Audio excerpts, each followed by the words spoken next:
Hello folks, and welcome back to Fortune Reviews yet again. Today we are back after a huge gap due to some circumstances. Today let us talk about the facelifted Elite i20 that was launched this year in the month of February. So without any further delay, let's begin.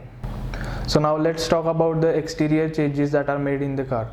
On the exterior, at the front side of the car, the changes are very minimal. A slightly tweaked front bumper and the air curtains to reduce the drag, resulting in 9% more fuel efficiency. Apart from that, the car has nothing new in the front side. It still continues to remain a handsome car.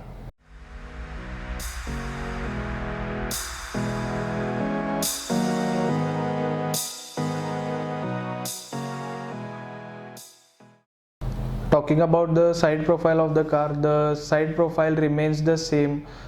There are no many changes here except for the gorgeous looking alloys on the Asta option variant, that are the 16-inch alloy rims, and for the Asta variant you get the gunmetal finished 15-inch alloy rims. Maybe that's it in the favor of the audience.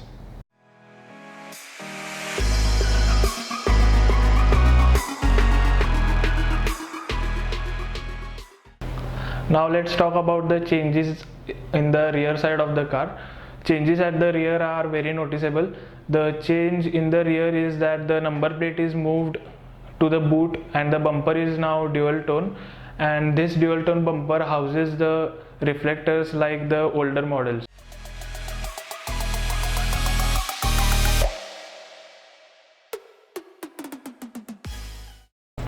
Speaking of the tail lamps, they look like they are LED lamps, but they are not. Rear now looks more aggressive overall.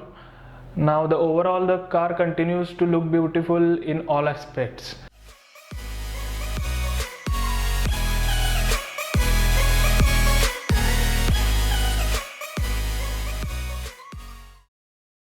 Now let's begin with the interiors of the car.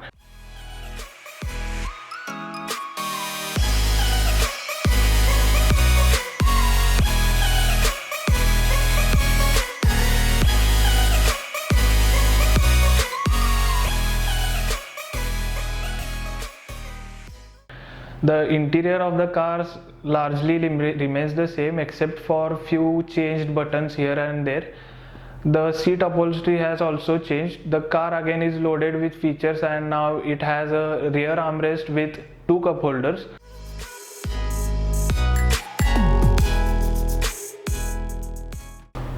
All the changes in the car are very good.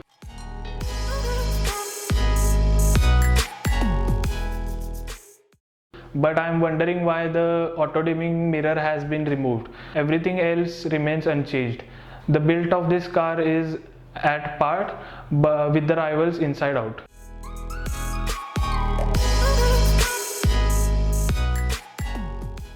Now let's talk about the safety of the car. The top end Asta O variant comes loaded with safety features such as 6 airbags, ABS, high tensile strength body, and even ISOFIX mounts. All the above segment safety features, no compromise there. Now that we are done with the interior and the exterior of the car, let's speak about the drivetrain that the car uses. On the engine front, the car largely remains the same. You will be getting a 1.4 liter CRDI churning out 90 PS of power and 220 Newton meters of torque. This is certainly the most refined engine in the segment, and it is powerful as well.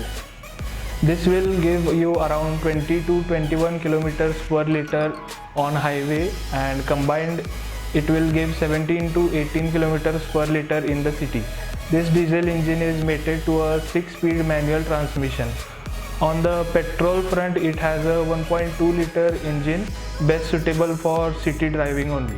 All the engines are carried over from the previous car and there are no changes here. Overall, the i20 remains a best buy and value for money car in the premium hatchback segment. Seeing these features on offer and build quality and even the reliability is great for the segment. So this was the overview for the facelifted Elite i20, and I hope you liked the video. So this is Fortune Reviews signing off. Thank you.